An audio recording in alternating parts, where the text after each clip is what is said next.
This video is very long overdue, but I'm finally going to be analyzing the all-new for 2018 Energylandia Hyper Coaster in Poland, and man, oh man, does this thing look amazing. Intamin has made some of the best roller coasters in the world, and I think this could easily join that group full of the other elite Intamin rides such as Expedition G-Force, Skyrush, El Toro, Maverick, iSpeed, you name it. This coaster seriously looks to be one of the best steel coasters on the planet, and I'm very, very happy and excited to see this coaster come next year. So let's start off by analyzing this layout. So you start off descending an 80-meter, 85-degree drop. You then enter through this tunnel, which looks really cool, followed by a very, very large ejector airtime hill, which is sure to throw you out of your seat, followed by what is called a twist and dive. It's basically a dive loop. It starts as an airtime hill, but then in a twist and dives beneath itself. You then enter a high-speed, overbanked hill. You then go through this nice little speed bump here into a very large, graceful floater airtime hill. Then you enter a panoramic wave turn, basically an overbank turn. You then go into another speed bump, and what I think is one of the best moments on the ride, a stangle dive. You then go through a low-to-the-ground overbank turn. You ride through some S-curves. You go into an S-hump with airtime, an ejector airtime hill going into a splashdown type element, and then you rise up and you hit the brake run. So, what do I think about this coaster? This looks to be one of the best coasters in the world, guys. This thing looks fantastic. Let's go through element by element. So this drop.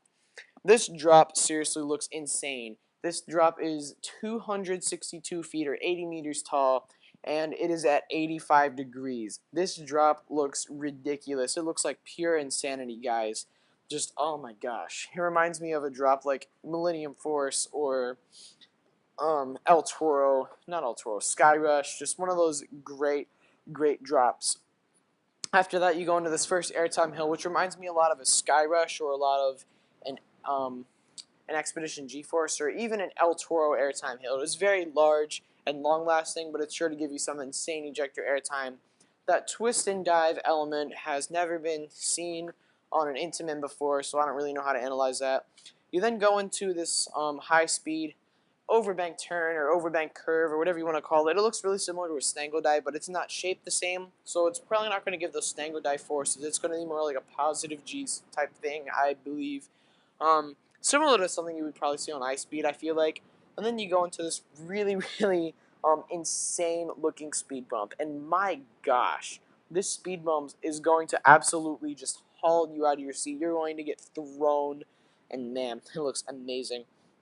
And then you're going to go into one of like the best moments on the ride, this very large, graceful floater airtime hill, and my goodness, this airtime hill looks absolutely magnificent. It is just amazing. It reminds me of something like Diamondback, where it lasts for 3 or 4 seconds at a time. Millennium Force, Expedition G-Force type hill. It just looks absolutely incredible. Then you go into what I do think is the weakest part of the ride, this overbank turn right here, which you're still going through it pretty fast, so you're probably going to get some really solid G-forces on this one. Looks really similar to a Millennium Force type panoramic turn, which is really, really cool. Then you go into another speed bump, which once again, this speed bump is going to absolutely throw you from your seat. You're going to get ejected. And then you're going to go into what I think could be the best moment on the ride, this stangle dive. Jeez, oh my gosh, this thing looks absolutely ridiculous. The amount of whip and like laterals and airtime you're going to get on this thing is just going to be pure heaven. It has the whip of Maverick, but it has the speed, and it looks like it'll give the intensity of Skyrush because how low to the ground it is and just how fast you're going through it. And it just looks like probably maybe even the best stangle dive in the world. Who knows? It could be, might not be. I think iSpeeds look ridiculous. I think all the stangle dives actually look really good, so I don't really know.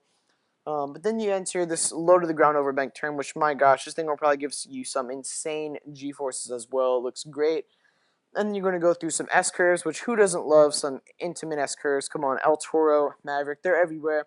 And then this S-hump with airtime. This reminds me of something you would find on Maverick, guys. This thing looks ridiculous.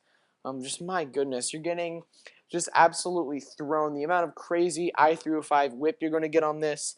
But then it's going to have airtime on top of that, believe it or not. So this is going to be insane. It's going to be a mix of laterals and airtime once again. So, my goodness. And then you're going to go into this last ejector airtime hill, which could be one of the strongest ejector moments in the world. This thing looks seriously insane.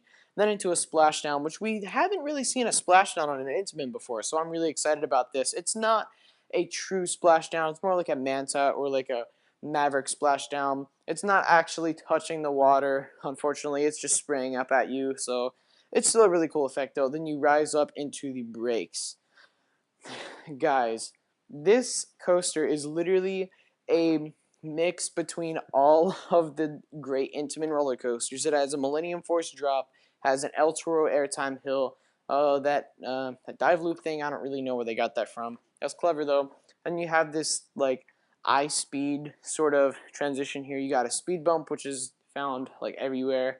And you go into this large floater airtime hill, which is like Millennium Force. This overbank turn like Expedition G-Force from Millennium Force, then into another speed bump. And then a Maverick or Skyrush Stangle dive.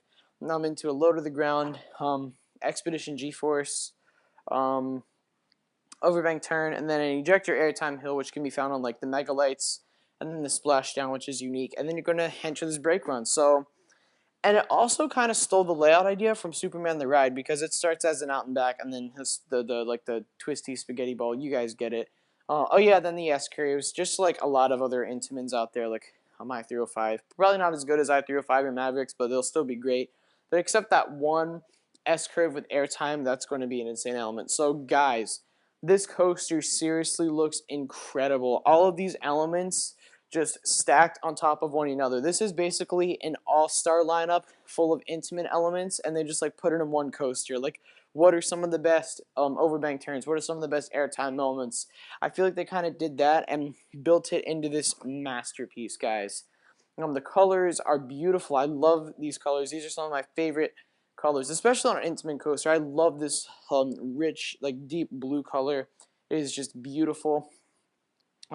These trains, oh my gosh. Now, the thing with Intamin, they haven't been known for making the best decisions with their trains, such as Skyrush. But in the past few years, everyone claims that they have really, really bad thigh crushing problems. That's where Skyrush got the name Thigh Crush from. But these restraints don't look like they're going to do that. I think they up their game with these restraints right here. But it still gives the openness of Skyrush, but they're probably not going to crush you as badly as Skyrush actually does. So that's an improvement that I think they made. And guys, I think this is going to be one of the best roller coasters in the world. Where do I think this places in terms of 2018 coasters? Guys might not like me for this, but I think this is going to be the best new roller coaster of 2018. This thing looks absolutely magnificent. Now, with Steel Vengeance, that one could go either way. It depends when riders actually get on it, because it could run slower or faster than the animations or whatever. But as of right now, I think this is the best new for 2018 roller coaster, and I think this could very well be a top 5 steel roller coaster in the world. This thing looks like pure insanity, and Energylandia knocked it out of the park with this edition. So anyways, let me know what you guys think about this edition. Thank you all so much for watching. Be sure to like, comment, and subscribe for more content, and as always, I'll see you guys next time.